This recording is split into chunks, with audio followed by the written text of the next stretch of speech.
C'est dur, c'est vrai que c'est compliqué, mais on a du mal à lâcher parce que ce contact humain que l'on a en permanence est très difficile à quitter.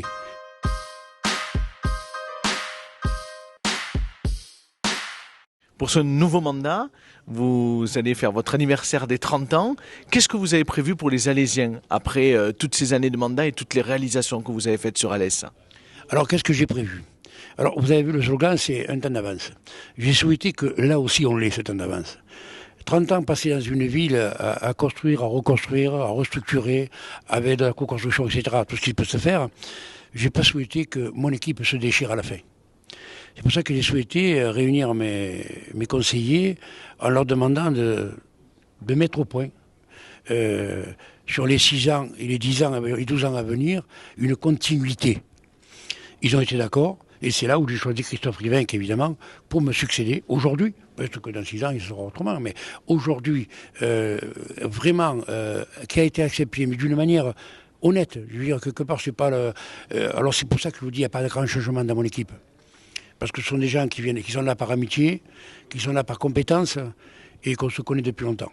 Donc je leur fais pleinement confiance. Et le choix qu'on a fait aujourd'hui, là aussi, c'est pour éviter les bagarres qu'on connaît ailleurs, lorsque le mandat est fini, où on se déchire et on casse tout ce qu'on a fait pendant 30 ans. Donc je ne souhaite pas, je veux ni fleur ni couronne, mais au moins que ce qui a été fait puisse continuer. Est-ce qu'il y a aussi un côté un peu sentimental avec les Alésiens?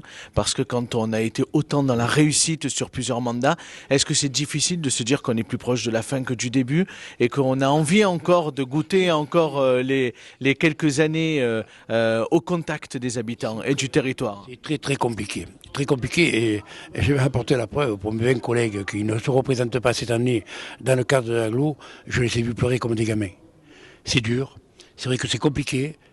Mais on a du mal à lâcher parce que ce contact humain que l'on a en permanence est très difficile à quitter.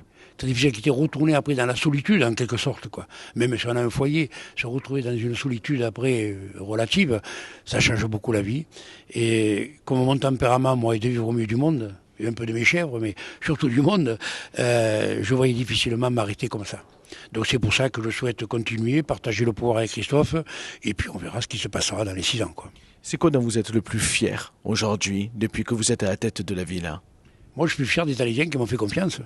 Je crois que c'est un des éléments majeurs aujourd'hui qui me donne la force, qui me donne la force de pouvoir continuer et de revenir et de me représenter. C'est cette confiance qu'ils m'ont fait pendant les 25 ans que je suis, depuis 89, que je suis à Alès, à la mairie. Et cette confiance qu'ils ont fait en moi. Parce que je crois qu'ils n'ont pas fait à l'homme politique, je crois qu'ils l'ont fait à moi et à l'équipe, évidemment, et qui permet, évidemment, de me donner la force de continuer. Je crois qu'on ne peut pas abandonner une activité lorsqu'on sait que derrière soi, on a tout le monde qui nous suit. Je crois que ça serait une lâcheté à mon part. Vous avez été précurseur, notamment avec les états généraux du centre-ville, qui a été loué sur la démarche que vous avez eue. Elle a été d'ailleurs inspirée par d'autres communes. Qu'est-ce que vous nous réservez après 2020 ? Ah, écoutez, on verra ça dans 15 jours. Hein. On verra ça dans 15 jours dans le cadre de la présentation du projet municipal. Aujourd'hui, sinon vous ne reviendrez plus nous voir. Donc, je vous promets qu'il y aura là aussi beaucoup de choses à faire. Et dans le cadre justement de ces relations population, collectivité. Alors, citoyenneté. Nous, on le fait depuis toujours. Pas peine de crier au fort, je suis citoyen. Mais ça ne sert à rien. Si on ne l'est pas, ça ne sert à rien. Donc je vous rappelle que là, on a encore fait une réunion tout à fait spontanément, sans invitation, uniquement le bouche à oreille. 247 personnes sont venues dans cette salle. On travaillait toute la matinée, bénévolement. Je veux dire, faiblesse, force de la collectivité. Comment voyez-vous la collectivité dans 20 ans ? Ça me sert aussi, évidemment, pour faire mon projet et coller le plus possible à la réalité. C'est ma manière de travailler. Je crois que la seule erreur que j'ai fait depuis 89 que je suis à la mairie, ça a été l'histoire du golf. J'ai cru que la collectivité de Saint-Hilaire à l'époque avait fait le boulot. Et je m'y suis engagé les yeux fermés et je me suis planté. Regardez les fumades, aujourd'hui c'est une réussite, parce qu'on l'a fait en collaboration avec la collectivité, on l'a co-construit ensemble, avec sa population.